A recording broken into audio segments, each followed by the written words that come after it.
Oke teman-teman, kembali lagi bersama saya di channel YouTube Acok Sulsija di edisi review saham weekly. Kali ini saya menganalisa teknikal saham LQ45 yang bisa kita simak pergerakannya di tanggal 30 Agustus hingga 3 September 2021. Sekedar informasi bagi teman-teman yang ingin bergabung di grup Telegram saya, silakan bergabung free. Teman-teman bisa bergabung di grup Telegram saya tersebut dengan mengklik channel yang saya cantumkan pada deskripsi video ini. Oke teman-teman, jangan berlama-lama, langsung kita gas.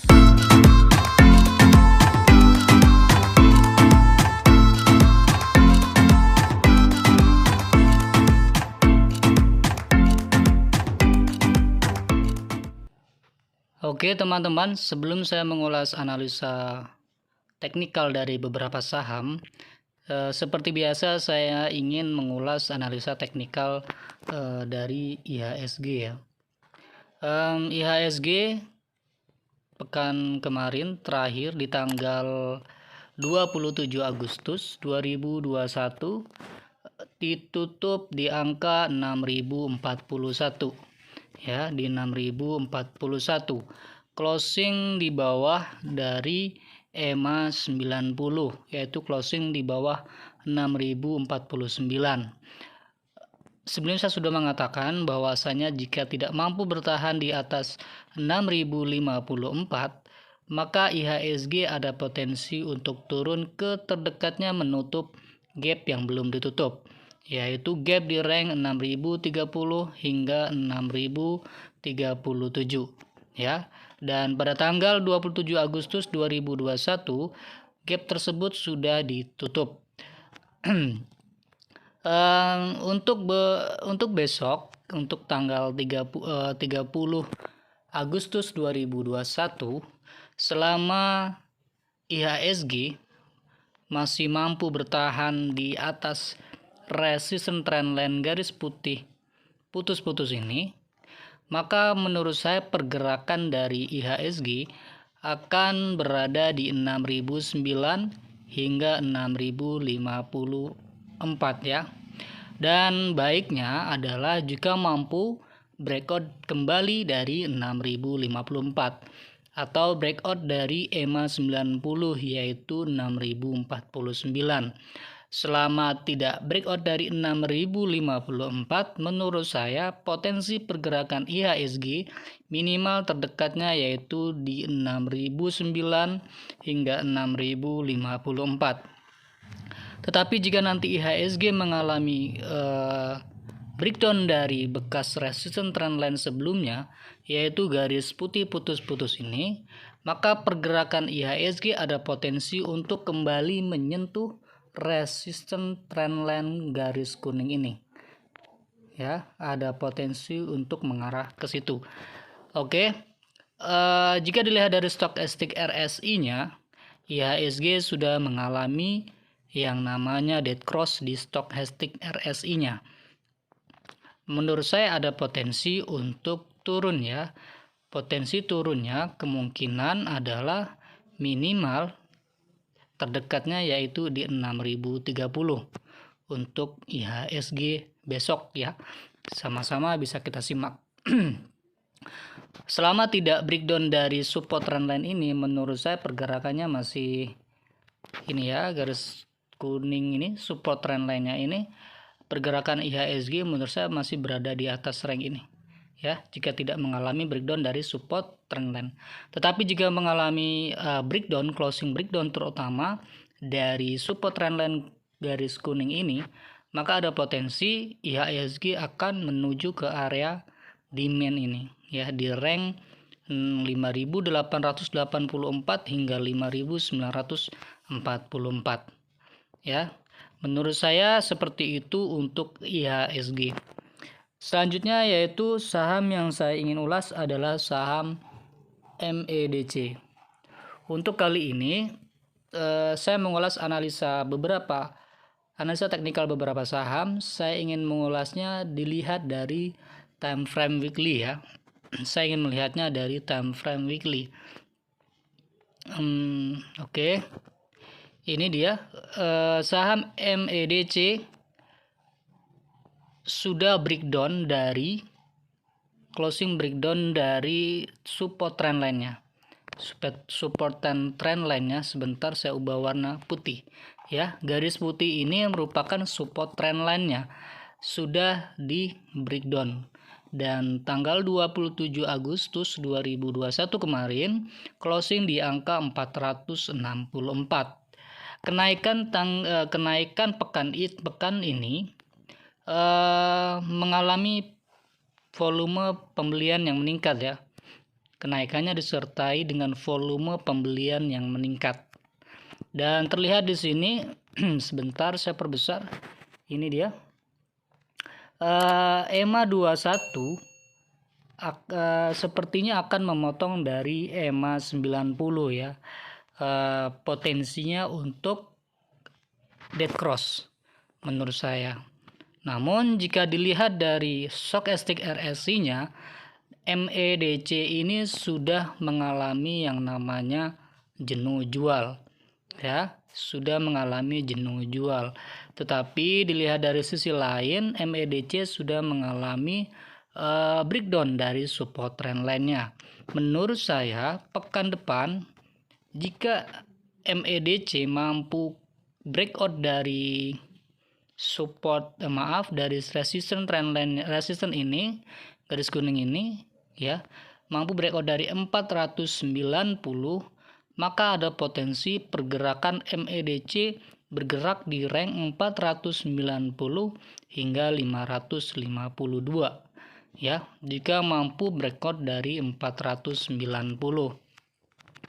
Namun jika saya menggunakan Fibonacci sebentar, oke. Nah, dilihat dari Fibonacci-nya,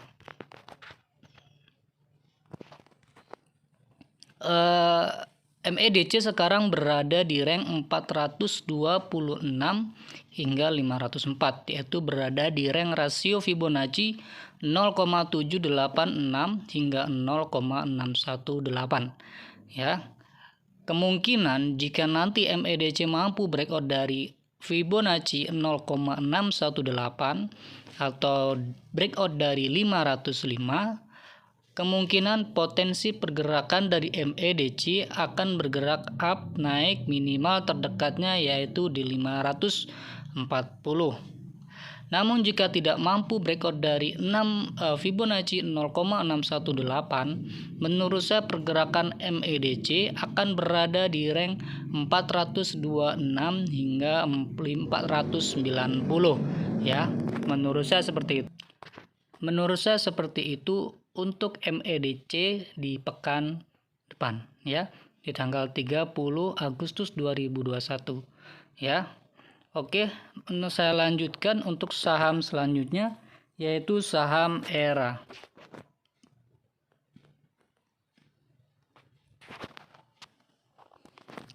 Saham ERA tanggal 27 Agustus 2021 closing di angka 555. Saya sudah pernah ulas ERA ini waktu itu di time frame daily ya. Di time frame daily, teman-teman bisa lihat videonya, saya cantumkan linknya di atas bagian kanan video ya. Saya waktu itu pernah mengatakan bahwasanya jika nanti ERA ini closing breakdown dari 580, yaitu breakdown dari area demand-nya ini, maka potensi ERA adalah terdekatnya akan menyentuh 560. Itu di time frame daily ya. Dan tanggal 27 Agustus ternyata ERA closing di bawah supportnya, yaitu closing breakdown dari 560. Tanggal 27 Agustus kemarin penurunan harganya disertai dengan volume penjualan yang meningkat dibanding sebelumnya. Jika kita lihat dari time frame weekly maksud saya,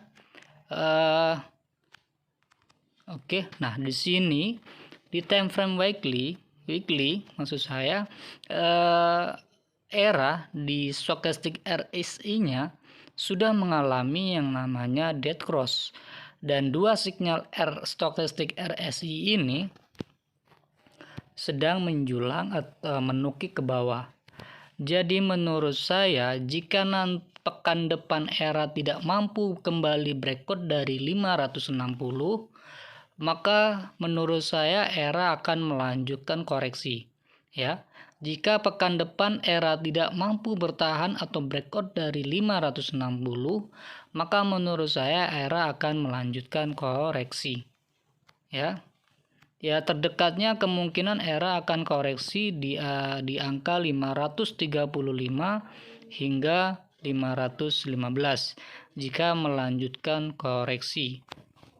Tetapi jika nanti ERA berhasil breakout dari 560, menurut saya pergerakannya akan berada di 560 hingga 580 untuk terdekatnya. Jika nanti memang tidak berhasil breakout dari 560, menurut saya ERA ini sudah berhasil atau konfirmasi pola birisnya, yaitu inverted head and shoulders. Untuk ERA seperti itu. Selanjutnya saham JSMR.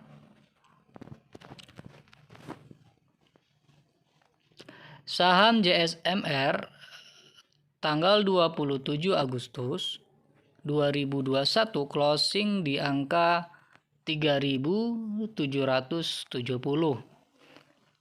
Penurunan kemarin tidak disertai dengan volume penjualan yang meningkat di time frame daily. Saya ingin melihat di time frame weekly-nya, ya. Di time frame weekly-nya, dua candle terakhir ini menurut saya ini adalah bentuk dari pola bearish engulfing, yang mana potensi dari selanjutnya adalah akan mengalami pelanjutan penurunan, ya, jika kita melihat dari dua candle terakhir ini. Kemudian jika saya lihat dari stochastic RSI-nya pun sudah berada pada titik jenuh beli. Sudah berada pada titik jenuh beli, ya. Kemudian closingnya pun di bawah EMA 21 JSMR-nya, ya.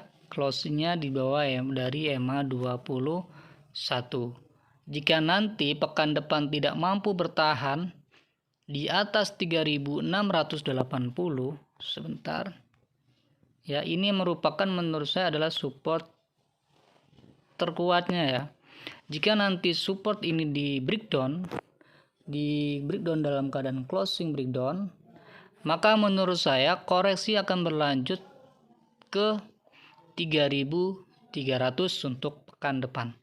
Ya, jika tidak mampu bertahan di atas 3.760, JSMR ada potensi untuk melanjutkan penurunan hingga ke 3.300. Tetapi jika nanti JSMR ini mampu bertahan di atas 3.760, maka menurut saya pergerakan dari JSMR ada di rank 3.760 hingga 4.060. Baiknya dari JSMR ini adalah mampu breakout dari 4.060, maka potensi kenaikan terdekatnya ada di EMA 90, yaitu 4.200. Menurut saya seperti itu untuk saham JSMR. Selanjutnya yaitu saham TKIM, TKIM. TKIM closing di angka 6.720, mengalami rebound sedikit dari ketika setelah menyentuh dari area demand ini, ya, garis putih ini. Demand di angka 5.850 hingga 6.425. Kenaikan TKIM yaitu di angka 6.725 disertai dengan volume pembelian yang meningkat, ya. Meningkat tetapi tidak terlalu signifikan. Karena ketika menyentuh resisten terdekatnya yaitu di angka 7.275, TKIM mengalami tekanan jual. Dan di sini sudah terlihat ya. Di sini sudah terlihat EMA 21 dan sudah memotong EMA 90, yaitu dead cross ya. Dan jika saya lihat dari stokastik RSI-nya, posisi stokastik RSI saat ini sedang jenuh jual. Maka menurut saya adalah jika nanti TKIM ini mampu breakout dari 6950 dan bertahan di atas 6950, maka potensi terdekatnya TKIM akan naik ke 7275 ya, karena ini merupakan resisten ya. Jika mampu di breakout, maka akan mampu melanjutkan kenaikan dengan catatan TKIM memiliki volume pembelian yang meningkat dibanding sebelumnya. Jika saya menggunakan rasio Fibonacci,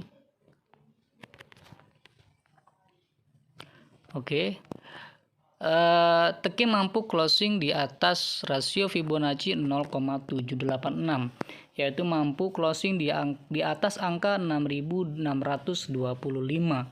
Maka menurut saya jika berdasarkan stokastik RSI-nya, TKIM memiliki potensi untuk menyentuh di angka 7275 jika mampu bertahan di atas rasio Fibonacci 0,786. Tetapi jika nanti mengalami breakdown dari 0,786, rasio Fibonacci 0,786, maka ada potensi TKIM akan kembali memasuki area demand, yaitu di rank 5.850 hingga 6.425. Menurut saya seperti itu untuk saham TKIM ini di time frame weekly ya. Selanjutnya yaitu saham SMRA. Saham SMRA closing di angka 765. Kenaikan tersebut tidak disertai dengan volume pembelian yang meningkat. Ya, tidak disertai dengan volume pembelian yang meningkat. Jika dilihat dari stokastik RSI-nya sebenarnya sudah mengalami jenuh jual. Dan berdasarkan rasio Fibonacci, saat ini SMRA berada di rasio Fibonacci 0,5, yaitu tepat di 765. Jika nanti SMRA ini mampu bertahan di atas 765, maka ada potensi pergerakan SMRA kembali menyentuh EMA 90-nya, yaitu di angka 800. Tetapi jika SMRA ini tidak mampu bertahan di 765 atau mengalami breakdown dari 765, maka potensi koreksi terdekatnya yaitu di 730 hingga 700. Ya, tetapi jika dilihat dari stokastik RSI-nya, kemungkinan SMRA ini akan mengalami kenaikan minimal terdekatnya di 800. Ya, dengan catatan mampu bertahan di atas 765 atau bisa saja nanti akan dibawa koreksi terlebih dahulu kemudian lanjut naik ke 800 untuk terdekatnya. Menurut saya seperti itu untuk saham SMRA. Selanjutnya yaitu saham Telkom. Telkom closing di angka 3.320 mengalami penurunan. Penurunan tersebut tidak disertai dengan volume penjualan yang meningkat. Ya, berarti volume penjualannya masih di bawah rata-rata. Tidak berhasil closing di atas EMA 90, tetapi masih terjaga di atas EMA 21. Jika kita lihat dari struktur marketnya ini, struktur chartnya ini, Telkom sedang mengalami sideways, yaitu sideways di rank 3020 hingga 3590. Telkom sedang mengalami sideways. Kemudian jika saya lihat dari stokastik RSI-nya belum terindikasi akan mengalami dead cross ya. Belum terindikasi akan mengalami dead cross. Menurut saya jika Telkom ini mampu bertahan di atas EMA 21-nya, yaitu bertahan di atas 3.280, maka ada potensi Telkom bergerak up minimal terdekatnya yaitu di 3.440. Tetapi jika nanti Telkom ini breakdown dari EMA 21-nya atau breakdown dari 3.280, maka ada potensi Telkom bergerak turun terdekatnya yaitu di 3.200. Ya, ini di time frame weekly. Oke, menurut saya seperti itu untuk saham Telkom. Selanjutnya yaitu saham PT-PP. Saham PT-PP closing di angka 870. Jika dilihat dari volumenya adalah kenaikan disertai dengan volume pembelian yang meningkat tetapi tidak signifikan dibanding sebelumnya. Dan jika dilihat PT-PP ini sedang berada di zona sideways kecilnya, yaitu zona di 820 hingga 910. Dan di sini stokastik RSI-nya sedang menjulang ke atas, tidak terindikasi dead cross, dan kemudian penutupan kemarin berada tepat di 870, tepat di resistennya ya, tepat di resistennya yang mana sempat menjadi area support. Menurut saya jika nanti PT-PP ini mampu bertahan di atas 820, minimal pergerakannya akan bergerak di rank 820 hingga 910. Namun jika nanti PT-PP mampu breakout dari 910, ada potensi up untuk terdekatnya yaitu di 960. Potensi up terdekatnya yaitu di 960. Tapi nanti jika mengalami breakdown dari 820, ya potensi terdekatnya koreksi yaitu di angka 750. Untuk PT-PP seperti itu. Dan jika dilihat dari EMA 21-nya, EMA 21 dan EMA 90, candle harga berada di EMA 21 dan EMA 90. Berarti terindikasi masih downtrend. Selanjutnya yaitu saham TOWR. Saham TOWR tanggal 27 Agustus 2021 closing di angka 1.300. Sebentar saya hapus. Oke, penurunan pekan ini tidak disertai dengan volume penjualan yang meningkat ya. Di bawah volume penjualannya turun ya. Oke, kemudian jika dilihat dari stokastik RSI-nya masih menukik ke bawah ya, masih menukik ke bawah, belum ada indikasi untuk mengalami golden cross. Sebenarnya tower ini uptrend, dan menurut saya jika TOWR ini mampu bertahan di atas 1280 yaitu di supportnya, maka menurut saya pergerakan dari TOWR ini akan bergerak di 1280 hingga 1340.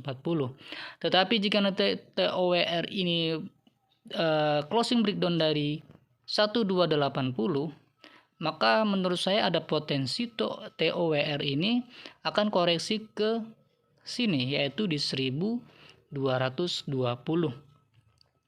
Ya, menurut saya ada potensi untuk turun ke 1220 jika dilihat dari stokastik RSI-nya. Tetapi selama mampu bertahan di atas EMA 21 dan bertahan di atas 1280, pergerakan dari TOWR ini ada di rank 1280 dan terdekatnya yaitu di 1340. Menurut saya seperti itu untuk saham TOWR. Oke, selanjutnya saham Pegas, PGAS. Saham PGAS closing di angka 1010. Kenaikan pekan ini disertai dengan volume pembelian yang meningkat dibanding tiga pekan sebelumnya. Ya. Dan dilihat dari stokastik RSI-nya, Pegas ini sepertinya akan terjadi dead cross ya. Sepertinya akan terjadi dead cross terindikasi. Yang mana ini belum pasti ya. Dan pergerakan dari pegas ini jika dilihat dari candlestick-nya yaitu masih sideways. Sebentar, ini time frame weekly ya. Masih sideways di rank kecilnya yaitu di area 975 hingga 1060. Sudah berapa pekan nih? 1 2 3 4 5 6 7 8 9 10. Sudah 10 pekan pegas ini belum mampu breakout dari resisten sideways-nya yaitu breakout dari 960, tetapi masih mampu bertahan di rasio Fibonacci 0,886 ya. Jika nanti mengalami breakout dari 1060, menurut saya terdekatnya pegas akan mampu naik hingga ke 1110 untuk terdekatnya, yaitu di rasio Fibonacci 0,786. Namun jika nanti mengalami breakdown dari area demand-nya ini, yaitu closing breakdown dari 975, menurut saya pegas ada potensi untuk turun hingga ke 915. Ya, ada potensi untuk turun ke 915. Jika mengalami breakdown dari 975. Oke, saya rasa cukup untuk pegas. Selanjutnya yaitu saham BBRI. Saham BBRI hari ini close tanggal 27 Agustus maksud saya closing di angka 3.840. Penurunan tersebut tidak disertai dengan volume penjualan yang meningkat, ya. Kemudian jika dilihat dari dua candle terakhir ya, ini terindikasi akan melanjutkan penurunan ya. Jika dilihat dari dua candle terakhir ini, menurut saya ada potensi untuk melanjutkan penurunan. Jika dilihat dari stokastik RSI-nya, sebentar, ini lupa saya menggantinya ya. Oke, jika dilihat dari stokastik RSI-nya, terindikasi BBRI ini akan mengalami dead cross ya, tapi belum pasti. Ini baru terindikasi karena apa? Garis biru dari stokastik RSI-nya sedang menukik ke bawah ya. Jika nanti mengalami dead cross, maka potensi adalah BBRI ini akan mengalami turun ya. Minimal terdekatnya yaitu di 3.800.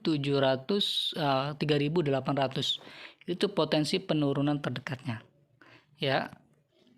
Dan jika nanti BBRI ini mampu bertahan di atas rasio Fibonacci 0,618, yaitu mampu bertahan di atas 3.750, pergerakan dari BBRI saya pikir akan berada di range 3750 hingga 3980 ya. Dan closing pekan ini itu tepat berada di supportnya, yang mana ini merupakan resisten sebelumnya ya. 3840 ini merupakan resisten sebelumnya. Jika ini diklik di breakdown, maka ada potensi untuk ke 3750 penurunannya ya. Nah, jika BBR ini mampu breakout dari 3980, yaitu breakout dari rasio Fibonacci 0,5-nya, maka ada potensi BBRI up minimal terdekatnya yaitu di 4120.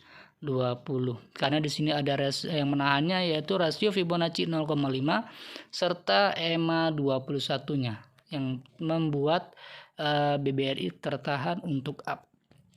Namun jika kedua itu di breakout, maka ada potensi terdekatnya BBRI akan up hingga ke 4090. Oke, saya rasa cukup untuk BBRI. Selanjutnya yaitu saham HMSP.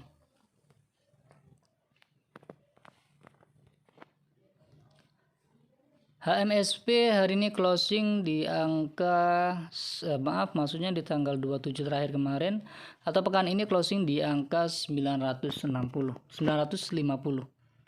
Maaf, ini saya ganti dulu, ini time frame weekly. ya. Jika dilihat dari stokastik RSI-nya belum terindikasi akan terjadi golden cross ya, tetapi sudah di stokastik RSI-nya sudah di area jenuh ya, sudah di area jenuh jual. Dan penurunan pekan ini tidak disertai dengan volume penjualan yang meningkat untuk pekan ini saja ya. Dan memang HMSP ini sedang mengalami downtrend ya, setelah mengalami pola rising wedge-nya. Dan menurut saya jika nanti HMSP ini pekan depan masih melanjutkan penurunan, menurut saya penurunan terdekatnya yaitu di 935. Jika masih mengalami pelanjutan penurunan, maka terdekatnya ada di 935. Kemungkinan nanti setelah menyentuh 935 ini ada potensi HMSP akan mengalami reversal ya, akan mengalami pembalikan arah kecil. Ya, kemungkinan terdekatnya yaitu di 990 up-nya hingga ke 1025. Ya, kemungkinan ada potensi untuk rebound setelah menyentuh rasio Fibonacci 886 ini atau menyentuh 935 ini. Tetapi jika tidak mampu mengalami rebound dari 935, maka ada potensi untuk turun ke area demand. Ya, ini area demand, garis kuning, garis oranye putus-putus ini merupakan area demandnya ya, yaitu di 790 hingga 910. Itu untuk HMSP menurut saya. Jika tidak mampu bertahan dari 0,886 atau tidak mampu bertahan di 935, ada potensi untuk turun terdekatnya yaitu di 910. Tetapi jika nanti mampu bertahan di 0,886 Fibonacci atau bertahan di 935, maka ada potensi HMSP akan mengalami rebound kecil. Ya, mungkin potensi up-nya bisa ke 990 hingga 1030. Ya. Menurut saya seperti itu untuk saham HMSP. Selanjutnya yaitu saham BSDE. Saham BSDE. Sebentar. Saham BSDE tanggal 27 Agustus atau pekan ini closing di angka 910. Ya, 910. Closingnya di bawah atau closing dalam keadaan breakdown dari rasio Fibonacci 0,618, yaitu closing dalam keadaan breakdown dari 905. Jika dilihat dari stokastik RSI-nya sebenarnya sudah mengalami jenuh jual dan terlihat ada terjadi golden cross ya. Menurut saya untuk BSDE, jika pekan depan mampu breakout dari 915, maka ada potensi BSDE ini akan bergerak di rank 915 hingga 1000. Jika mampu breakout dari 915. Ya. Tetapi hati-hati jika BSDE ini mengalami breakdown dari 885, maka menurut saya bisa terjadi koreksi atau penurunan selanjutnya di angka 840 untuk terdekatnya. Namun jika dilihat dari stokastik RS-nya yang sudah jenuh jual, menurut saya BSDE ini sepertinya akan mampu bertahan atau breakout kembali dari 915 dan pergerakannya kembali di rank 915 hingga rank 1000 ya. Menurut saya BSDE seperti itu. Karena di sini terlihat BSDE sedang downtrend di mana EMA 21 masih berada di bawah EMA 90-nya. Ya. Untuk BSDE menurut saya seperti itu. Selanjutnya yaitu saham JPFA. Saham JPFA. JPFA pekan ini closing di angka 1740. Naik ya, pekan ini naik disertai dengan volume pembelian yang naik pula ya, serta dengan volume pembelian yang meningkat. Jika dilihat dari EMA 21-nya JPFA ini belum mampu closing di atas EMA 21. Sempat menyentuh EMA 21, yaitu sempat menyentuh di angka 1765, tetapi mengalami tekanan jual, ya. Mengalami tekanan jual dan kembali berada di atas rasio Fibonacci 0,5. Jika dilihat dari stokastik RSI-nya, di sini menurut saya terindikasi adanya hidden bullish divergence, ya, di mana stokastik RSI-nya turun tetapi price-nya atau harganya mengalami kenaikan, ya, kira-kira seperti itu. Maka menurut saya jika JPFA ini mampu bertahan di rasio Fibonacci 0,5, mampu bertahan di atas rasio Fibonacci 0,5 atau berada di atas 1625, maka pergerakan dari JPFA menurut saya bisa saja yaitu akan menutup gap ini. Sebentar, saya beri tanda dulu. Di sini ada gap yang belum ditutup, ya, yaitu di rank angka 1815 hingga 1865, ya. Menurut saya nanti jika JPFA ini mampu breakout dari EMA 21 atau breakout dari 1765, pergerakan dari JPFA menurut saya adalah yang selanjutnya yaitu menutup gap yang belum ditutup. Gap yaitu di rank angka 1815 hingga 1865. Karena posisi JPFA saat ini adalah sedang uptrend, ya. Ini adalah support trend line-nya. Oke. Namun jika JPFA ini tidak mampu bertahan di 1625 alias mengalami breakdown dari 1625, maka pergerakan dari JPFA ada potensi turun hingga ke 1470. Tetapi sebelum kita melihat itu, kita perlu melihat seperti apa pergerakan dari JPFA ini jika berkaca dari stokastik RSI-nya, yaitu kemungkinan ada potensi untuk menutup gap yang belum ditutup. Ya, saya rasa seperti itu untuk JPFA. Selanjutnya yaitu saham Adro. Saham Adro. Oke. Adro pekan ini closing di angka 1245. Yaitu closing dalam keadaan breakdown dari EMA 21 dan EMA 90, ya.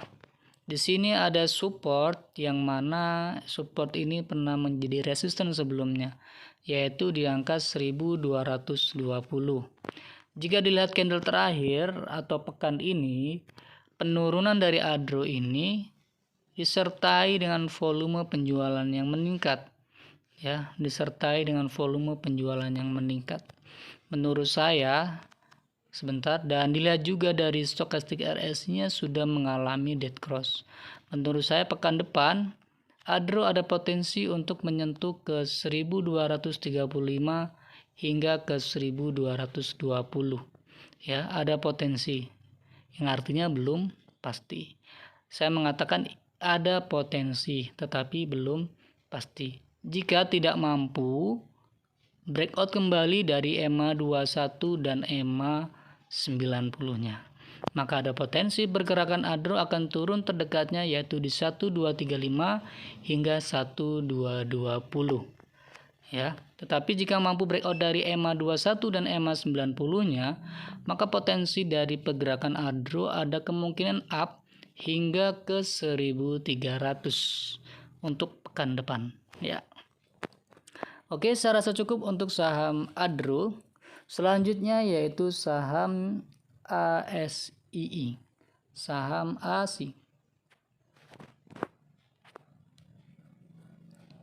Saham ASI closing di 5050 ya untuk pekan ini. Berada di atas rasio Fibonacci 0,786 tetapi berada di bawah rasio Fibonacci 0,618. Masih di bawah EMA 21, ya. Masih di EMA berada di bawah EMA 21, dan jika dilihat dari volume pekan ini penutupannya disertai dengan volume penjualan yang tidak meningkat ya, tidak terlalu signifikan. Dan jika dilihat dari stokastik RSI-nya sebenarnya sudah berada di posisi jenuh beli ya, sudah berada di posisi jenuh beli. Dan menurut saya dari ASII ini jika mampu close breakout dari EMA 21-nya, yaitu breakout dari 5125, pergerakan ASI menurut saya ada potensi untuk up hingga ke 5325 ya, ada potensi up ke situ.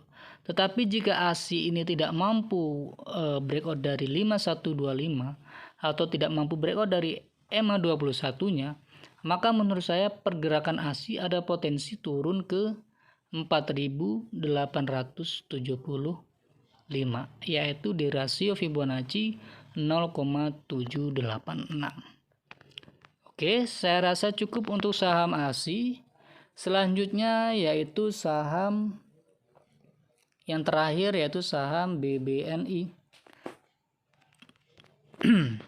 Saham BBNI pekan ini closing di angka 5.300. Tepat di support ya, tepat di support, yang mana 5.300 ini sebelumnya adalah resisten ya, sebelumnya adalah resisten dan sekarang menjadi support ya.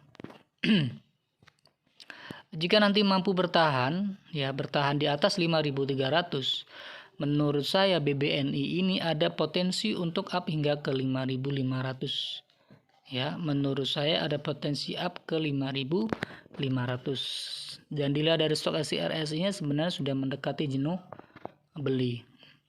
Dan menurut saya adalah seperti ini. Jika BBNI ini mampu bertahan di atas 5.300, maka ada potensi BBNI akan menyentuh ke 5.500. Tetapi jika BBNI ini tidak mampu bertahan di 5.300 atau mengalami breakdown dari 5.300, potensi terdekat dari BBNI adalah koreksi hingga ke atau turun ke 5.225 untuk terdekatnya ya. Jika berkaca dari stokastik RSI-nya, kemungkinan ada potensi BBNI akan terlebih dahulu sentuh ke 5.500. Tetapi disclaimer on ya, tolong dianalisa ulang kembali dari analisa yang saya sampaikan ini. Oke, saya rasa cukup untuk edisi ini. Semoga analisa teknikal saham yang saya sampaikan pada video ini memberikan referensi untuk teman-teman. Ini bukan rekomendasi buy atau sell. Saya berbagi analisa. Semoga dengan hadirnya video ini mampu memberikan manfaat ya. Ya, minimal ada sesuatu yang bisa diambil dari analisa-analisa yang saya sampaikan ini. Bagi teman-teman yang ingin bergabung di grup Telegram saya, silakan bergabung. Link Telegram grup saya cantumkan di deskripsi video ini. Oke, terima kasih teman-teman telah berkenan untuk menonton video ini. Semoga memberikan manfaat. Oke, jangan lupa untuk subscribe, kemudian aktifkan tombol lonceng karena setiap hari saya akan update posting analisa teknikal saham. Ya, oke, terima kasih. Saya sampaikan kembali dan sampai jumpa di video selanjutnya.